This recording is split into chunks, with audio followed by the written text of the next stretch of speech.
Mi nombre es Miguel Ángel, soy estudiante del quinto ciclo de la carrera de Educación Secundaria en la especialidad de Filosofía y Teología. El objetivo del siguiente video es argumentar sobre la unicidad de Dios. Iniciemos definiendo a qué nos referimos con la unicidad de Dios. Nos dice Ángel González en su libro de Teología Natural que Dios es uno no quiere decir simplemente que sea uno como lo son las criaturas, sino que la unidad divina conlleva la unicidad. Dios es uno y único.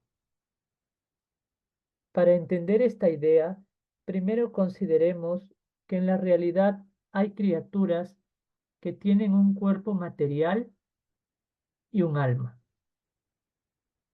Por, por ejemplo, una piedra, una planta, un animal, un hombre, por lo que podemos ver y tocar. Asimismo, poseen un alma, la cual hace que su cuerpo tenga vida. Y hay criaturas espirituales, a que a diferencia de los primeros no están hechos de materia física. En cambio, en Dios no hay ningún tipo de composición, lo que le hace uno y único. Esto significa que Dios no está hecho de partes o componentes distintos. Por ejemplo, cuando la Biblia dice Dios es luz y Dios es amor, no se refiere a que Dios tenga una parte de luz y otra de amor, sino que Él es completamente luz y completamente amor al mismo tiempo. Ángel Luis González también menciona las creencias que se oponen a la unidad de Dios,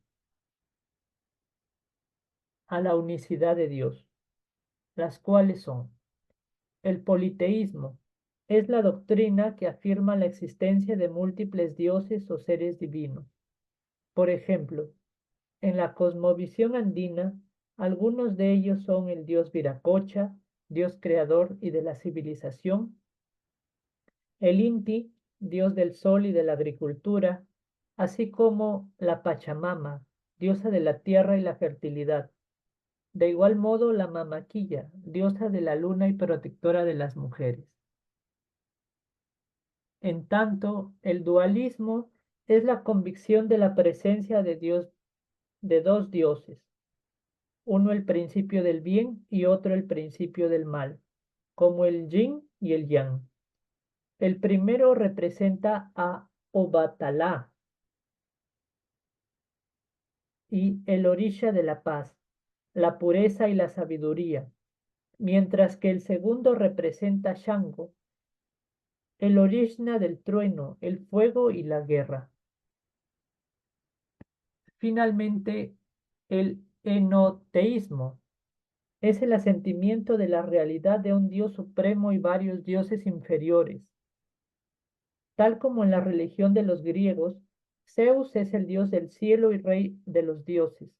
Representa el poder y la justicia, y son inferiores a él Hera, diosa del matrimonio y la familia, protectora de las mujeres; Poseidón, dios del mar, que representa la fuerza y el poder de las aguas; y Deméter, diosa de la agricultura y la cosecha, la que simboliza la fertilidad de la tierra. Ahora explicaremos algunos de los argumentos de Santo Tomás de Aquino sobre la unicidad de Dios, tomadas por Ángel Luis González en su libro de Teología Natural.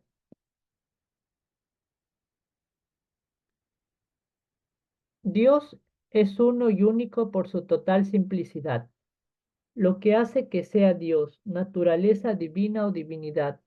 Es lo mismo que hace que sea hoc Deus, este Dios, separado de todos los demás.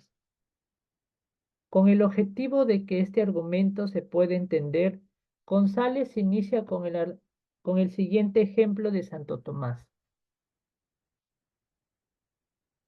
La idea de que lo que hace que Sócrates sea hombre puedan tenerlo muchos, la cual se refiere a la noción de que las características esenciales que definen a Sócrates como ser humano no son exclusivas de él, sino que también la tienen todos los seres humanos. Ahora veamos algunos puntos claves para entender esta idea. A modo de ejemplo, algunas características esenciales del hombre son: según la filosofía de Sócrates, lo que define un ser humano es su capacidad de razonar y buscar la verdad. Asimismo, creía que la búsqueda de la verdad y el autoconocimiento son aspectos que todos los seres humanos pueden y deben perseguir. De igual manera, todos los seres humanos son capaces de pensar, reflexionar y actuar de manera ética. La cita de Santo Tomás continúa así: pero lo que hace que sea este hombre, solo puede tenerlo uno. Con esta idea hace referencia a las cualidades específicas que hacen a Sócrates ser quien es, su personalidad, experiencias, pensamientos únicos, exclusivos de él. Después de haber explicado estas ideas, hace una contradicción en la que sostiene que si las características que hacen a Sócrates un ser humano, hombre, también fueran las mismas que lo hacen ser Sócrates, este hombre específico, entonces no podría haber muchos seres humanos, porque no puede haber muchos Sócrates. La cita luego compara esta idea con la naturaleza de Dios, debido a que Dios es su propia naturaleza. Las características que definen a Dios como ser todopoderoso, omnisciente, etcétera, son únicas y no pueden ser compartidas por otro ser. Esto hace que Dios sea único.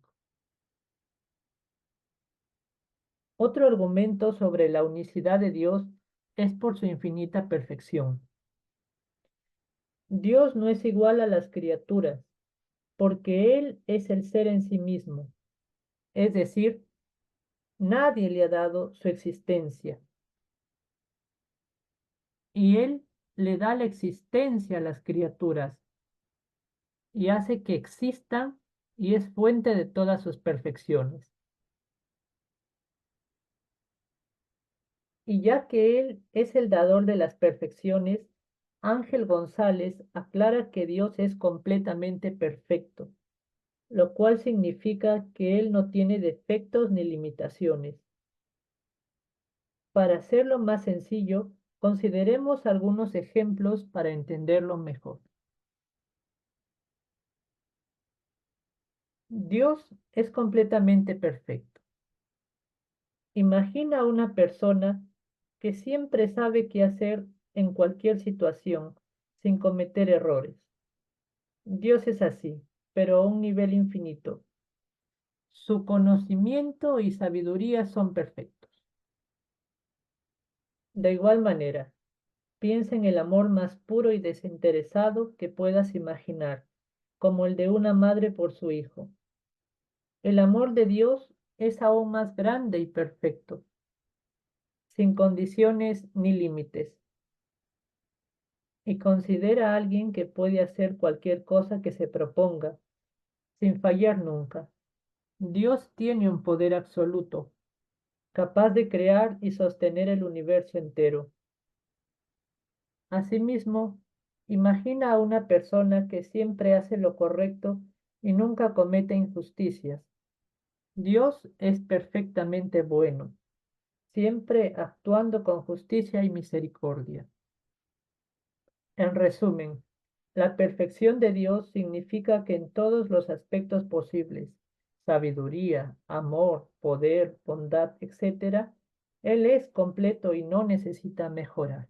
Arranquemos observando algunos ejemplos sobre la conexión que hay entre las criaturas creadas en la naturaleza.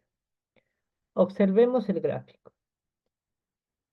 En un ecosistema, las plantas producen oxígeno y alimento a través de la fotosíntesis, mientras que los animales dependen de estas plantas para sobrevivir. A su vez, los descomponedores como hongos y bacterias descomponen materia orgánica reciclando nutrientes que las plantas utilizan nuevamente.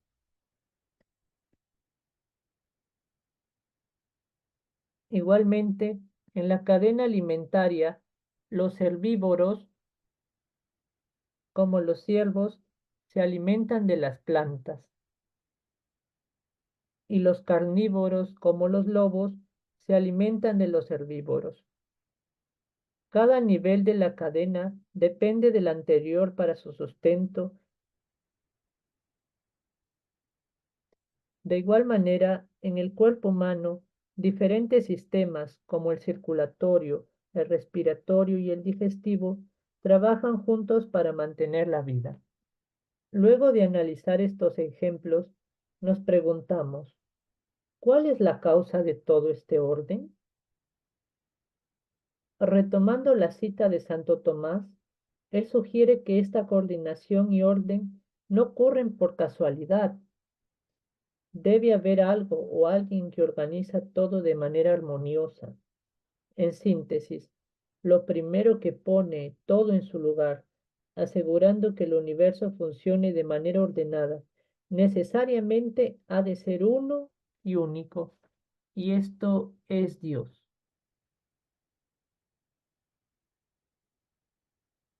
Finalmente, el último argumento consiste en que solo puede haber un ser necesario. La idea principal es que un ser compuesto no puede ser necesario por sí mismo, ya que un ser compuesto está hecho de partes. Por ejemplo, un coche está compuesto de muchas piezas como el motor, las ruedas, etc. En cambio, un ser necesario por sí mismo es aquel que existe por su propia naturaleza, sin depender de nada más. Para entender este argumento, imagina que hay un ser necesario, Dios, que es completamente simple y no depende de nada más para existir. Este ser es la causa de todo lo demás y no tiene partes ni características añadidas que lo diferencien de otro ser necesario. En síntesis, solo puede haber un ser necesario, porque si existiesen dos, tendrían que diferenciarse por alguna característica adicional. En conclusión, Dios es uno y único por su total simplicidad, así como por su infinita perfección no recibida de otros. De igual modo, por la unicidad del mundo, y porque solo hay un ser necesario que es Él mismo. Gracias por su atención. Por favor, si te gustó, dale like al video y comparte. Si tienes alguna pregunta, escríbeme en los comentarios. Hasta la próxima.